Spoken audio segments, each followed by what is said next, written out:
John. Chapter 8. But Jesus walked out to the Mount of Olives. Then early the next morning he went to the temple. The people came to him, and he sat down and started teaching them. The Pharisees and the teachers of the law of Moses brought in a woman who had been caught in bed with a man who wasn't her husband. They made her stand in the middle of the crowd. Then they said, "Teacher, this woman was caught sleeping with a man who isn't her husband. The law of Moses teaches that a woman like this should be stoned to death. What do you say?" They asked Jesus this question because they wanted to test him and bring some charge against him. But Jesus simply bent over and started writing on the ground with his finger. They kept on asking Jesus about the woman. Finally, he stood up and said, "If any of you have never sinned, then go ahead and throw the first stone at her." Once again he bent over and began writing on the ground. The people left one by one, beginning with the oldest. Finally, Jesus and the woman were there alone. Jesus stood up and asked her, "Where is everyone? Isn't there anyone left to accuse you?" "No, sir," the woman answered. Then Jesus told her, "I'm not going to accuse you either. You may go now, but don't sin anymore." Jesus is the light for the world. Once again Jesus spoke to the people. This time he said, "I am the light for the world. Follow me, and you won't be walking in the dark. You will have the light that gives life." The Pharisees objected, "You are the only one speaking for yourself, and what you say isn't true." Jesus replied, "Even if I do speak for myself, what I say is true. I know where I came from and where I am going.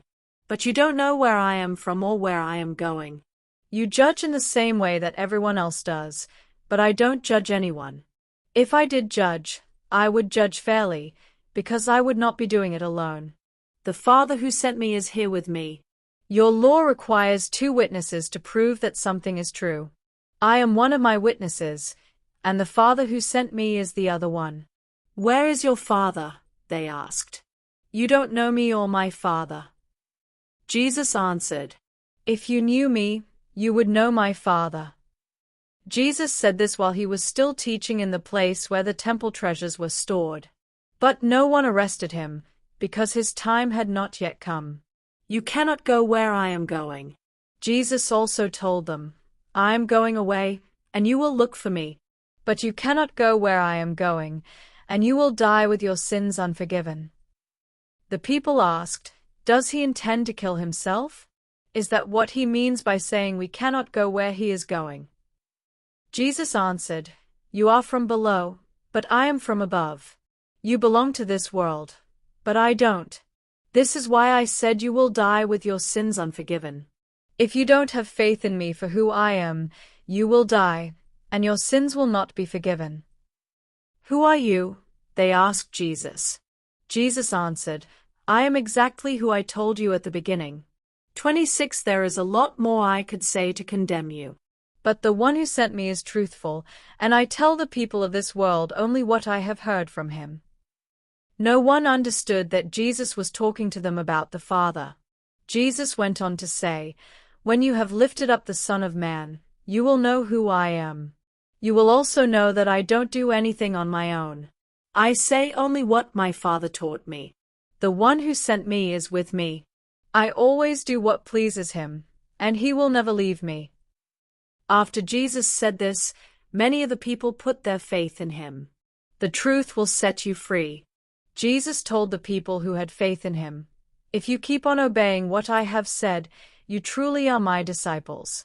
You will know the truth, and the truth will set you free." They answered, "We are Abraham's children. We have never been anyone's slaves. How can you say we will be set free?" Jesus replied, "I tell you for certain that anyone who sins is a slave of sin. And slaves don't stay in the family forever, though the Son will always remain in the family. If the Son gives you freedom, you are free. I know that you are from Abraham's family. Yet you want to kill me, because my message isn't really in your hearts. I am telling you what my Father has shown me, just as you are doing what your father has taught you." "Your father is the devil." The people said to Jesus, Abraham is our father." Jesus replied, "If you were Abraham's children, you would do what Abraham did. Instead, you want to kill me for telling you the truth that God gave me. Abraham never did anything like that. But you are doing exactly what your father does." "Don't accuse us of having someone else as our father," they said. "We just have one Father, and He is God." Jesus answered, "If God were your Father, you would love me, because I came from God and now I am here. He sent me.